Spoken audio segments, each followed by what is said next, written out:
Vous écoutez la meilleure radio de la bande FM. Eh oui. Bien sûr, il y a d'autres radios, bien entendu, mais on est la seule qui vous fait vibrer. Écoutez la voix qui vous parle de l'autre côté des ondes. C'est la radio que vous aimez. Chers auditeurs, bonjour. En direct de la Fontaine Radio, la radio la plus cool de toute la France, et en direct de Collège Jean de La Fontaine. Ah, ça, j'avais imposé. Aujourd'hui, nous allons vous parler du superbe château de Murol au XIVe et XVe siècle.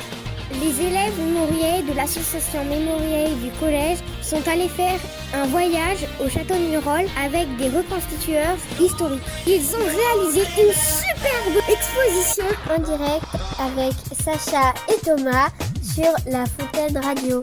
Vous nous écoutez et vous avez bien raison. Continuez. Nous, en tout cas, on ne bouge pas. Que sait-on sur le village de Murol ? C'est une région prospère, fertile et fortement peuplée, au milieu de routes très importantes. Que peut-on dire de Murol du XIIIe siècle au XVe ? Murol jouit d'une situation importante en Auvergne, malgré la Grande Guerre de Cent Ans et les épidémies. À côté du château de Murol, nous trouvons le magnifique lac Chambon. Oui, Sacha, c'est un lac mystérieux. Mais pourquoi ? Il est habité par des forces surnaturelles, c'est ce que les habitants croyaient. Il n'y aurait-il pas des disparitions, des naufrages, des créatures maléfiques ? L'une des légendes parle de sirènes qui auraient habité au fond du lac. Ces êtres ont une beauté envoûtante. Le lac était habité par des esprits invisibles, protecteurs ou malicieux. On sent que c'est un lieu plein de légendes. À une époque où la science n'expliquait pas les phénomènes, le lac était un lieu redouté et respecté. Ces histoires servaient à renforcer la cohésion de la population. Elles étaient racontées lors des veillées, dans les maisons, autour d'un feu, transmettant traditions et croyances. Des légendes de disparition y sont racontées. On y plonge des femmes adultères, boulées aux pieds. Si elles remontent pas, elles étaient coupables. La nature était à la fois un lieu de menace et un lieu faisant peur. En avril, tous vos tubes sont sur votre radio. Écoutez la radio. Écoutez. Ça fait du bien.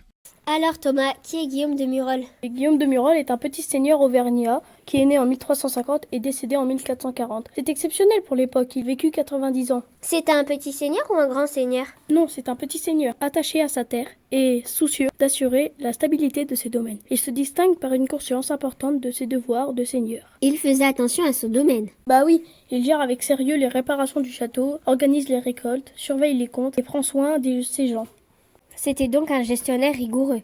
Oui, c'est un seigneur au service de ses sujets qu'il aime défendre. Guillaume voit son rôle de seigneur comme une mission. Protéger ses terres, rendre la justice, entretenir la paix dans ses domaines. Il organise parfois des fêtes pour le village, intervient en cas de famine ou de maladie. Que sait-on de sa seconde épouse ? Elle s'appelle Guyot de Tournon et elle est détestée par son mari. C'est très étonnant. Guillaume n'a jamais oublié sa première épouse, la douce Odine de Saint-Nectaire, disparue trop tôt. Guyot n'a jamais aimé la famille de son époux. Elle cassait tout le temps la vaisselle car elle était colérique. Que peut-on dire de la structure du château ? Eh bien, c'est une structure unique, car le château est bâti à 1050 mètres d'altitude sur une énorme rocher de basalte qui repose lui-même sur une butte d'argile. Cette forme, à la rudesse extraordinaire, avec des murs droits, est assez rare en Europe. Cette forteresse de plan polygonal se trouve dans la vallée face au massif de Sancy, un emplacement stratégique au carrefour de 3 routes historiques menant à Besse, Saint-Nectaire et Clermont-Ferrand. Elle est idéalement placée avec une vue à 360 degrés pour lui permettre de se préparer à une attaque. Le château n'a été attaqué qu'une seule fois au XVIe siècle. Guillaume de Murol est donc un seigneur de la guerre de Cent Ans. Quelles répercussions la guerre de Cent Ans a eu sur le château de Murol ? Peu de répercussions. La région n'a guère été touchée par la guerre de Cent Ans, bien qu'il y ait eu des menaces par des bandes de bandits. Y a-t-il beaucoup de soldats dans le château ? Non, il est composé de très peu de soldats, 3 ou 4. Ces hommes sont chargés de défendre les murs, de patrouiller aux alentours et de préparer les défenses. Et comment vivent-ils ? Ils vivent dans des conditions difficiles, entre exercice, garde, entretien des armes et réparation du fort. Le château est difficile à prendre. Il y a eu beaucoup d'assauts contre le château ? On connaît une seule tentative de siège. En cas de conflit, les habitants de Murol et des alentours y trouvent refuge. Les paysans, artisans et familles se serrent derrière les murs fortifiés, aidant parfois à la défense. Et alors, justement, ces défenses, qu'est-ce qu'on peut en dire ? Eh bien, dès sa construction au XIIe siècle, puis avec les renforcements jusqu'au XVe siècle, le château est conçu pour résister aux attaques. Ses murailles épaisses, ses tours de guet, son donjon massif et son système de double enceinte rendent difficiles toutes les tentatives de prise par la force. Les meurtrières, les archères et le chemin de ronde permettent aux défenseurs de riposter efficacement. C'est vraiment le cœur du pouvoir seigneurial. Oui, c'est un lieu de résidence et d'administration. Le château de Murol n'est pas seulement une forteresse défensive, c'est aussi la résidence principale de Guillaume. Avec qui vit-il? Il y vit avec sa famille, ses domestiques, ses soldats et plusieurs artisans. Il y gère l'ensemble de son domaine, contrôle les récoltes, organise les corvées et rend la justice. Le château est ainsi un véritable centre de pouvoir local, tant administratif que militaire. Comment sont orientées les pièces? Elles ont toute une orientation particulière. Prenons l'exemple des chambres. Les façades des chambres équipées de fenêtres sont orientées vers l'est, le sud-est, pour bénéficier de la chaleur optimale du soleil au moment des heures les plus chaudes de la journée. Les latrines sont orientées à l'ouest et au nord pour bénéficier de l'énergie éolienne pour ventiler et de l'énergie hydraulique pour nettoyer. Vous écoutez la meilleure radio de la bande FM. J'ai envie de vous dire quelque chose, comme ça, en passant. Merci d'écouter votre radio. Ça nous fait énormément plaisir. Guillaume était un lettré, ce qui est très rare pour un seigneur. Il écrivait beaucoup, c'est une chose exceptionnelle au XVe siècle.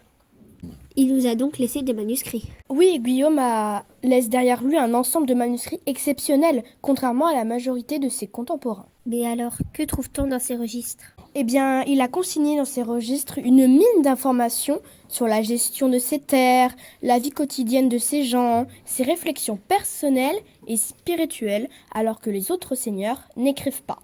Qu'écrit-il? Guillaume écrit pour lui-même, pour ses successeurs et peut-être aussi pour Dieu. C'est un acte de mémoire et de gestion.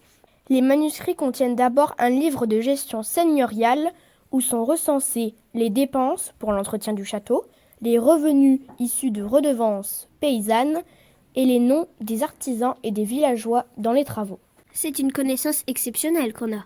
Eh bien oui, ce sont des détails très concrets, un portrait du Guillaume de Murol avec ses faiblesses, les principes qui lui sont chers sont longuement donnés. C'est un homme qui a une longévité exceptionnelle.